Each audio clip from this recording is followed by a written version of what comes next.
it about how to breathe correctly when you're fighting, and also how to teach a beginner to breathe correctly. I think it's very important. Very often people roll spazzy, and it's not only white belts. I've had my share of spazzy black belts as well, where I rolled with. And I believe the reason of spazziness is always because people don't feel comfortable. Or they really want to win, that's a different question. But it starts with being comfortable. How can you be comfortable if you cannot breathe correctly? And how can you breathe correctly in jiu-jitsu if you cannot even breathe correctly in everyday life? Most people, and like in society, I think it's like a chronic default defect in the way people breathe.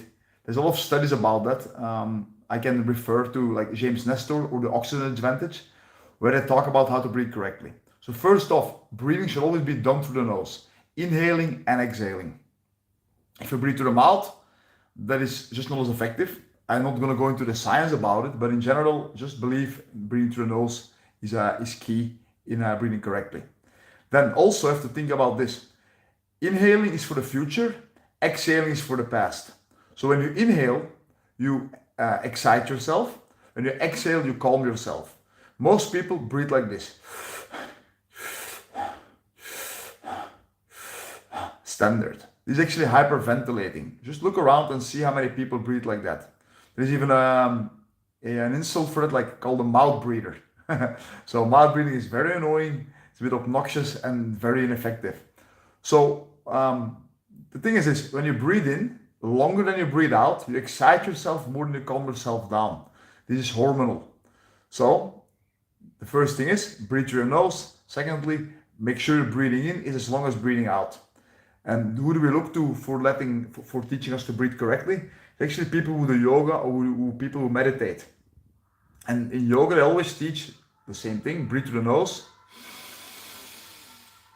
and also breathe out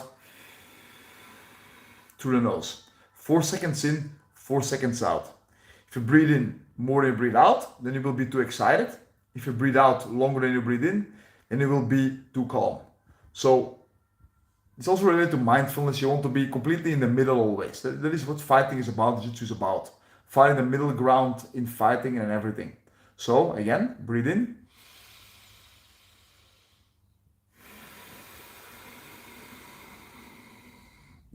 Through the back of your throat and your nose, and breathe out. Breathe in, breathe out, 4 seconds.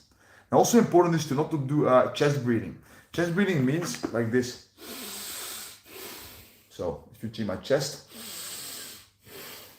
you get very faint in the head and a bit dizzy if you breathe through your chest. So it's better to breathe to your belly. How do you teach this? Well, put your hand on your belly and make sure you breathe. I will show. Let your belly's muscles expand and contract with your breathing.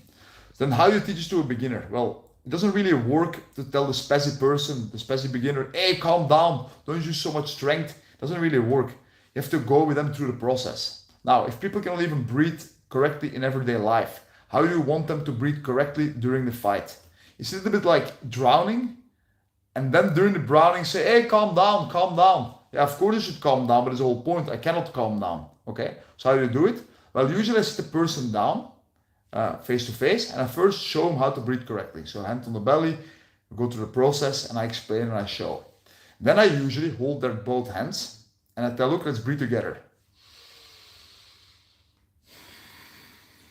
A few times. They will usually not get it straight away. Then I tell them, hold one of my hands, and put one hand to your belly. And make sure that I count with them. 1, 2, 3, 4. Breathe out. 1, 2, 3, 4. This can take as long as it takes. It can take a while to get people to do this correctly. Take your time for that.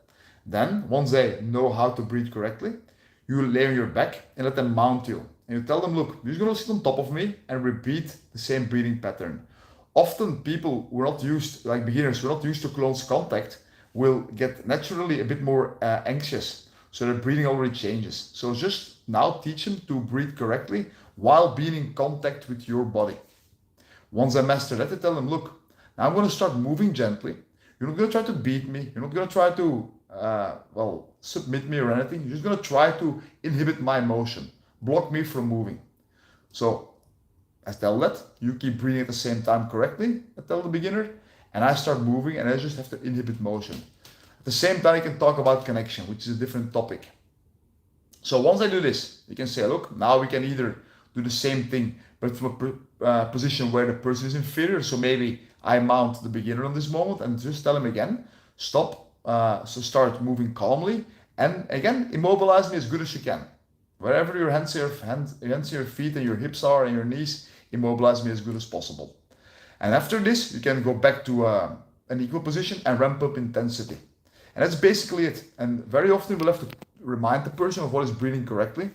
I very often just do like a whole day, a class about, okay, today the topic is gonna be breathing correctly, and I go about it through the whole class. So the topic of the class will be that, and I guide my whole class with that breathing, and then the whole thing will be, okay, we're now gonna roll for 1 hour or 2 hours, and your goal is not to spaz, not to breathe bad, and only switch when you submit. And this is for me, like, it really, once I started doing this, people had a more mindful way of rolling, injuries go down, and people just tire out way less. And all that improves your student retention as well. So I hope you like this tip. If you liked it, let me know in the comments. If you disliked it also, I have way more stuff like this that I can make live videos about. And well, if you liked, just let me know, and that's it. So take care and have a nice day.